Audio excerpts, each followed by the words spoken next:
Ksoo and his brother goes to slide on the niggas who shot them, and I think they killed the guys, but that's not what they got charged for. They got charged for some other shit.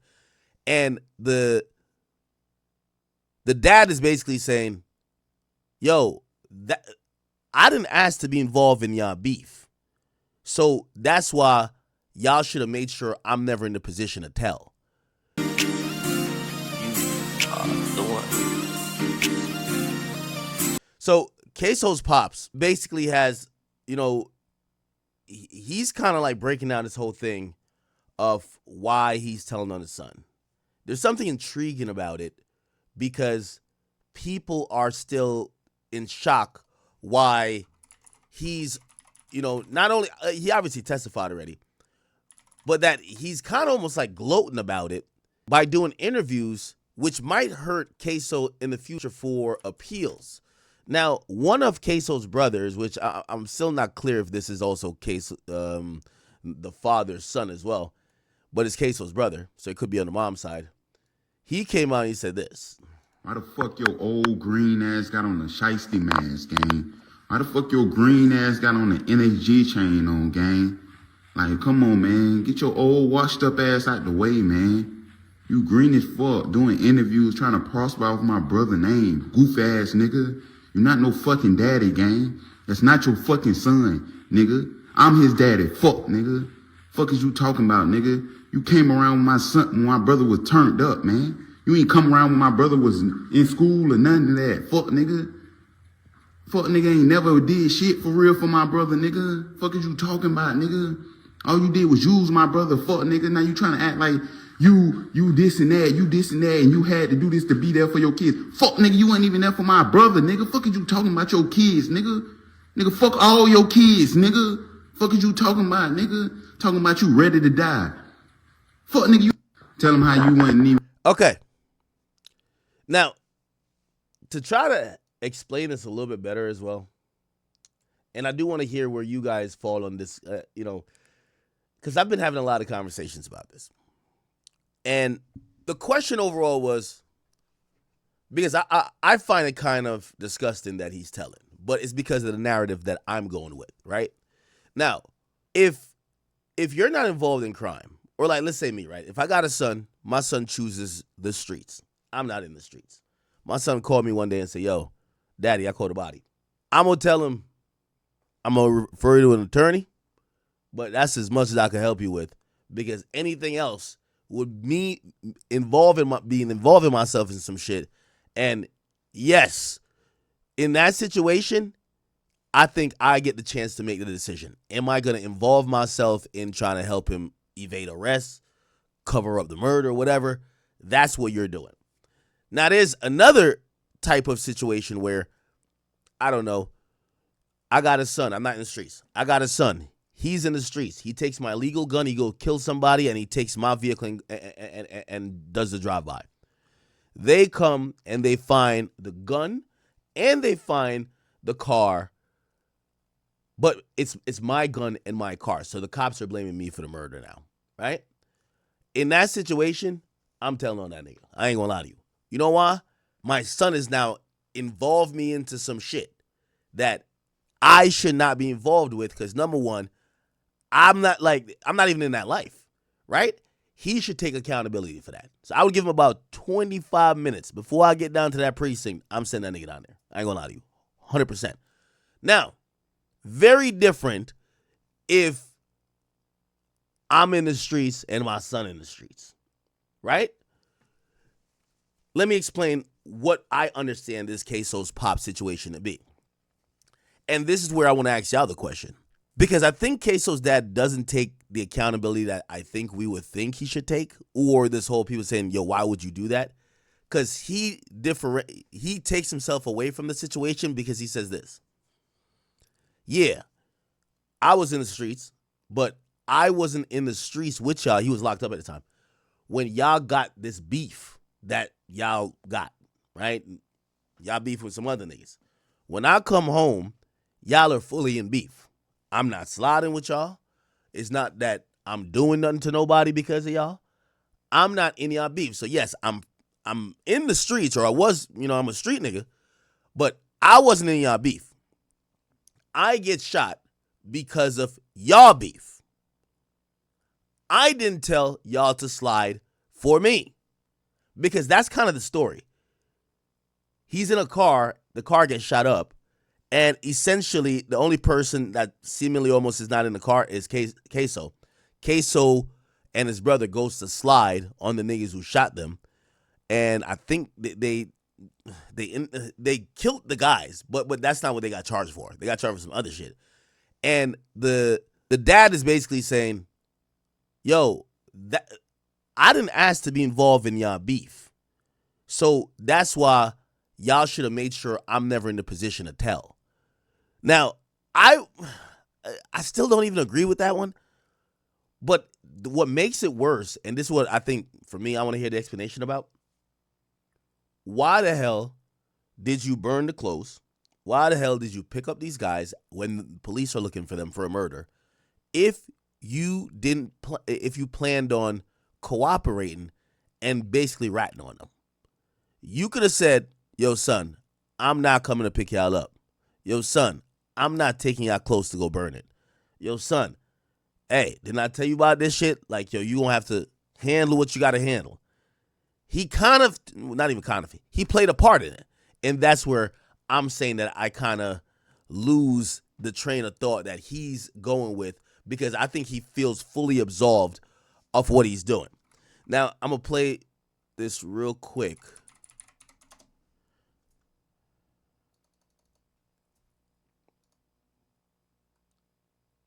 Here we go. Good dude, man. I'm a real good dude, man, And once people get to know me, I'm the type of person, I match your energy. You an asshole, I'm an asshole. You cool, I'm cool. I'm the type of dude. Hold on. That ain't gonna let nobody. So he first comes out and says, yungeenace didn't pay for the lawyer. I was straddling the fence. I didn't want to be the best witness up there. Oh, he's talking about, oh shit. Let me grab. They said that I was a CI, paid CI. Mm-hmm. Where the motherfucker that I put in jail? Don't you think he would have came out by now and said that I put him in jail? I ain't never put no motherfucking body in jail. They said that. Yeah, I said it on the stand because I was straddling the fence. I didn't want to be the best witness up there, but it was Ksoo lawyer to find out was that true or not, which they didn't do. Ksoo lawyers failed him because they had a lot of witnesses. Yeah, I ain't gonna lie. This guy talks like Ksoo's not even his son. Obviously, that would be witness tampering, so I'm not saying this should be done. But y'all all communicate or could communicate in jail, right? How the hell don't you have some type of prep with your son's lawyer if you're going to be a witness, if you care anything about him? That they didn't do a thorough background on. But I'm going to tell you why I found out that they didn't. Because they went from being a paid lawyer to an appointed lawyer. Once Ksoo money, the little money he made ran out, man, the shit's sad that Ksoo had to fight that case energy like that. Mm-hmm. Well, I thought yungeenace took care of his lawyer. Ace lied. Whoa. So yungeenace came out saying that, I don't want to misquote anybody, but yungeenace claims that he took care of Ksoo's lawyer. You're saying that's a lie? That's a lie. At the beginning, he never in the beginning. You can't take care of a lawyer in the beginning. What do you mean? You got to take care of a lawyer all the way. I mean, people's money runs out. Yeah, you got to take care of a lawyer all the way. People's money run out, though. They do. The people money do run out. I don't I don't think Ace paid Ksoo lawyer now dime. Really? Yeah. Because on this case, me and my son, Crazy K got the same name. So sometimes I maybe get his mail or he'll get my mail. Me and my dad, same thing. We got the same name too, so. Yeah. So I get a letter in the mail about payments on their lawyers. And I'm like, wait a minute. I flipped the paper over. Ain't nothing on the back of the paper, everything on the front, but I want to make sure, is this legitimate? Where their lawyers are filing to get paid from the state. So that's gonna cut, let's say Ksoo lawyer them charged $200,000. Let's say they done got paid $80 to $100,000. Now they going from the back end 100 to probably 25 to 30,000.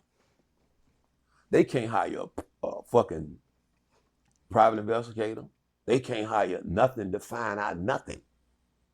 All they gotta do is go in there and try to discredit the witnesses. Even if you watch the trial, that police that got up there that say he witnessed the scene, it's so much fucking dirt on him that they supposed to be able to find out documented shit through the police documented shit that they supposed to be able to find out on him. It's so much shit that way. I think people, police run this line on you. All right. And then on Vlad, he kind of speaks about he speaks about the initial thing. So again, remember, he gets shot, and this is central to the story. They're in the car, he gets shot. One person dies. And this is somebody else who got shot as well. He got paralyzed. Willie Addison Jr., a.k.a. Boss Goon Jr. He's the one who died.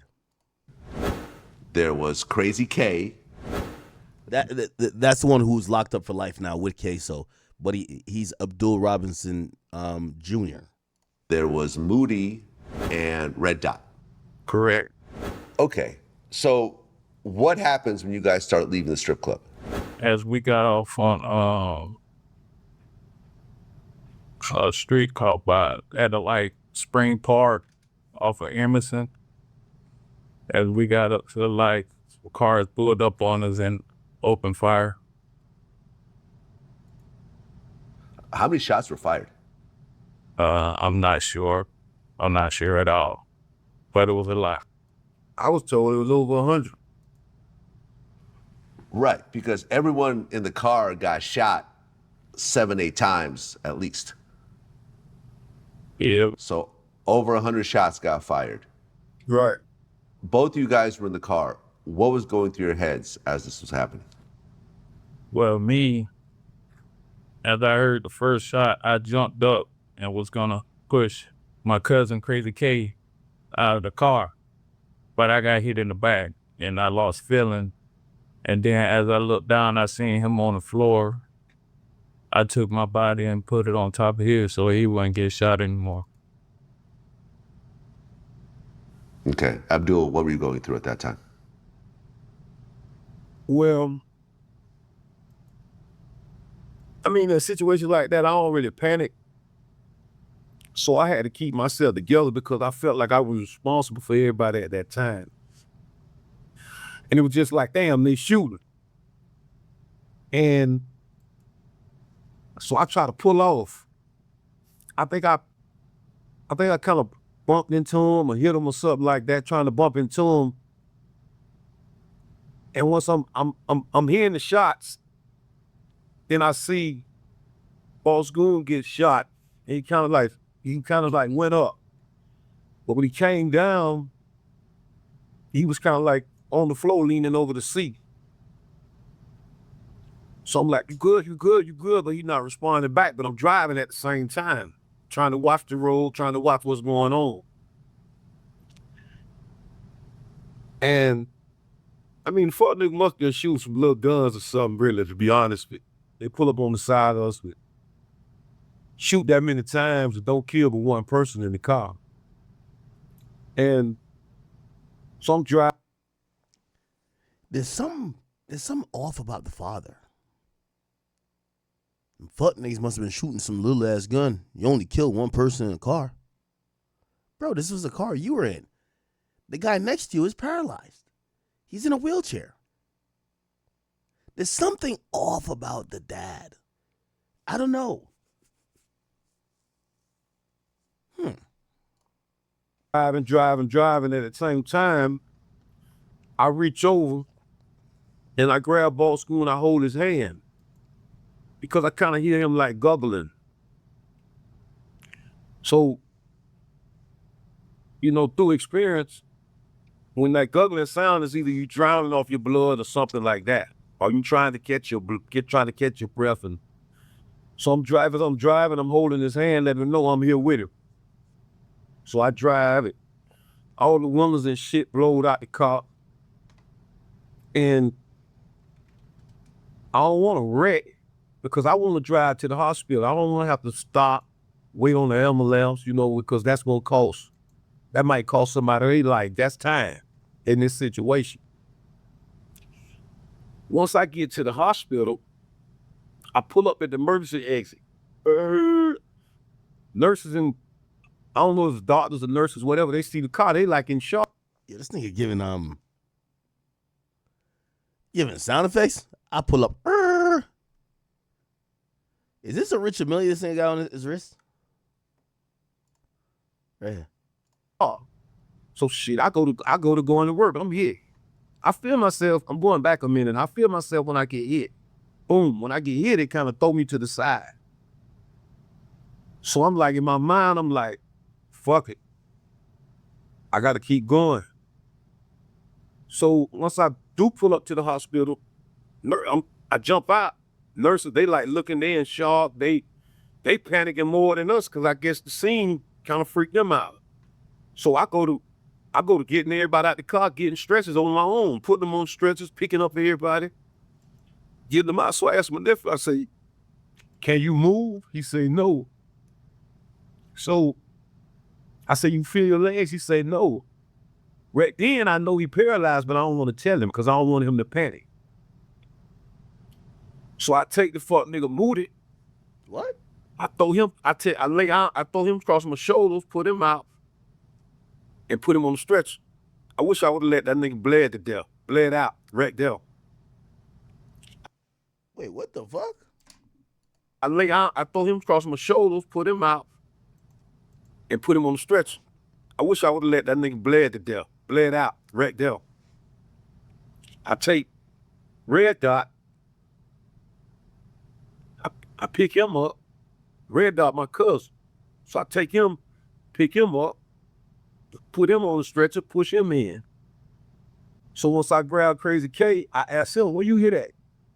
So he say, he don't say nothing, but he's still talking, you know, and he still laughs. When I grab him by the head and I move my hand, I see the brain matter like in my hand. What? So I'm like, damn, but I don't want to tell it. So boom, one of my homeboys pull up. Cause I call him too at the same time. I'm doing all this at the same time. I call my homeboy, he pull up. So I said, don't let him go to sleep. I'm trying to go get a stretcher for him. So by now, Boss Goon, he laid out on the ground. I see his shirt full of blood, you know. He laid out on the ground. So we finally get him up, they roll him in the hospital. I'm talking about the nurses, the doctors, nothing when they wasn't helping him. Yo, there's something off about this, the whole energy, even to how he's telling the story. This guy looked like he's still mentally affected by it. This nigga looked like he's telling the story like it's a regular old dice game in the hood. Nothing. So now they say, well, you hit too. I say, don't worry about me. I'm good. So they look and they like, God damn, they see where I'm shot in the back. They're like, damn, you gotta go in the hospital. I'm like, nah, I gotta get them in the hospital first. You know, if I wish I could have, I ain't gonna lie, I wish I would have let Red Dot Hand Moody bleed out in there. What the? Bleed red out in there. None of this whole situation wouldn't transpire properly. You know, Well, you were the driver, and you got shot in the back. yeah, One shot. one shot. Okay.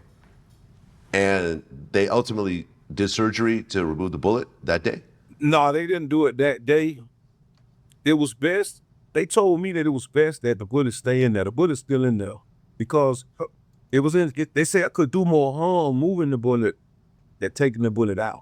Sometimes the bullet surface and stick up, and sometimes it moves on its own. But I guess by being in the muscle tissues or something like that, they say it's best that it just stay in there. You know, your body got it. Your body, your body has its own mind. It'll fight things off and infections and stuff like that if it ever comes to that part. Okay, Sam. Now you get shot how many times? 7. 7 times. Yes, sir. Where exactly did you get shot? I got hit in my back. I got hit across my leg. It went straight across my other leg, went out my other leg, and I got shot in the buttocks. And one of the bullets went across my penis, but they fixed it up. They fixed it back. What? Okay, so you get to the hospital and you can't feel your legs. Yeah, my body still was laid on top of Crazy K as I put it on top of him, so he wouldn't get shot anymore. Okay, they take you and put you on a stretcher and they take you to surgery? Now they take me in the room. It's like 3 of us in the same room. So the doctor, he basically talking to me, and I'm telling him, don't worry about me, worry about it, worry about them. Don't worry about me. He just kept telling me to talk to him. But it was like 3 or 4 of us in one room. And as I'm looking side to side, coming back, talking to me, and I just telling him, don't worry about me, worry about them. Okay. Well, when did you find out that Boss Goon Jr. got killed? Probably like 2 weeks, a week or 2 after I woke up. Oh, you went into a coma? No, they had put me to sleep and everything because I had to get surgery and everything. And by me being paralyzed, they had to fix my spine and put a plate and a rod in it. Okay. So you wake up about a week and a half later? Yeah, because I had to have 2 surgeries.